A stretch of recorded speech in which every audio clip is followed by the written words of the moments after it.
اس نے جو دیکھا کہ اس کے سامنے کوئی اور ہی دو آدمی بیٹھے ہیں تو چیخ مار کر پیچھے ہٹ گئی۔ تم لوگ کون ہو؟ میرے بھائی کہاں ہیں؟ امبر نے کہا، بہن خدا کا شکر ادا کرو کہ ان لوگوں سے تمہاری جان بچی، وہ تو تمہیں قتل کرنے کے لیے یہاں لائے تھے، اس لیے انہوں نے چائے میں بے ہوشی کی دوا ملا کر تمہیں پلا دی تھی۔ غریب عورت کی سمجھ میں کچھ نہیں آ رہا تھا۔ امبر اور ناگ اسے قاتلوں کی لاشیں دکھا کر اور زیادہ پریشان نہیں کرنا چاہتے تھے۔ انہوں نے عورت کو اٹھا کر کھڑا کیا اور کہا، بہن چلو تمہیں تمہارے گھر چھوڑائیں، اور خبردار اب کبھی کسی کے ساتھ گھر سے باہر مت نکلنا۔ وہ عورت کو ساتھ لے کر اس کے گھر آ کر چھوڑ گئے۔ باہر آ کر ناگ نے کہا، اب اس بدبخت کانے چمگادڑ نامی قاتل کی چل کر خبر لینی چاہیے۔ ضرور، مگر خبر کیا لینی ہے؟ اسے بھی ختم کر دینا چاہیے تاکہ خلق خدا اس کے ظلم سے محفوظ رہ سکے۔ دن ڈھل رہا تھا کہ دونوں شہر کے مشرقی دروازے پر آ گئے۔ یہ دروازہ بڑا پرانا تھا، آدھا تو گر چکا تھا۔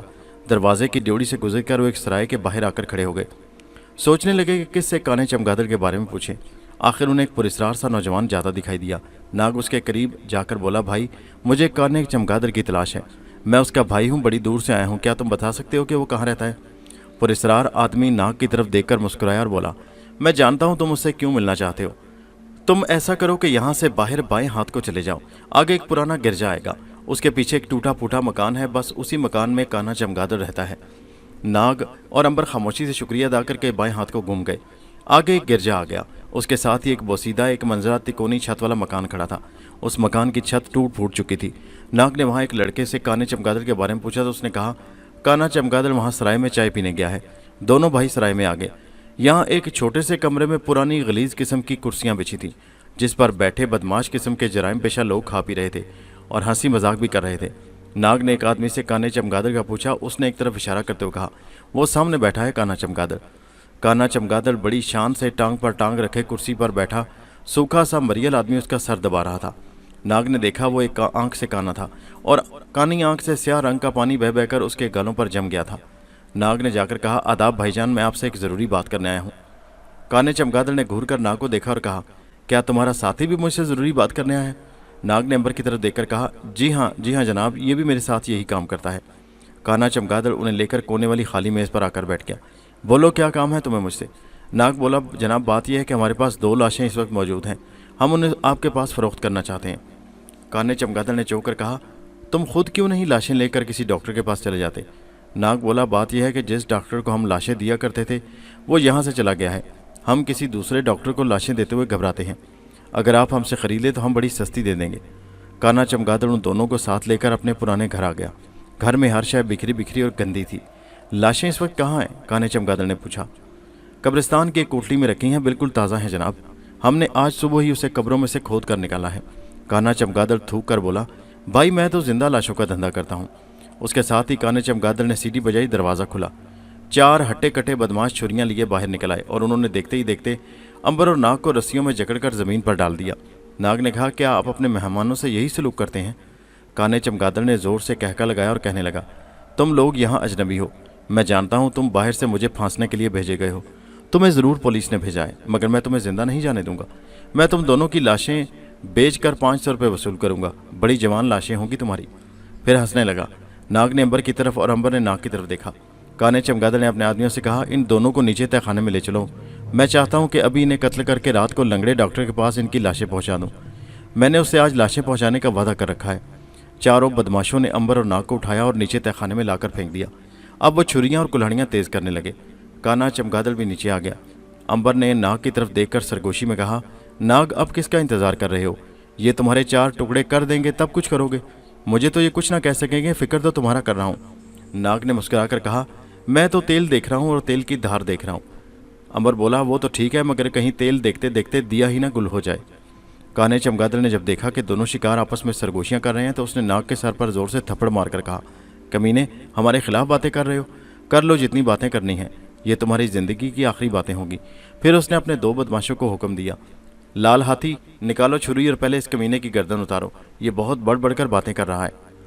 لال ہاتھی سچ مچ ہاتھی کا ڈیل ڈول رکھتا تھا۔